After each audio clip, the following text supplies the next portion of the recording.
नाही का? ते एक बालपण होतं. एका चॉकलेटच्या गोळीसाठी हट्ट करून पाय आदळून आपण रडायचो.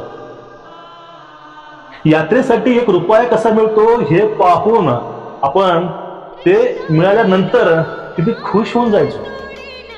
पण आता चॉकलेटही आहेत आणि पैसेही आहेत, पण ते बालपण नाही. वडिलांचा हात पूर्वी आपल्या हातात असायचा, पण 4 पैसे कमवण्याच्या नादामध्ये तो हात कधी सुटला हे कळलं सुद्धा नाही. दुनिया जवळ आले, पैसा जवळ आलाय, पण तो ओलावा, ते प्रेम राहिले का?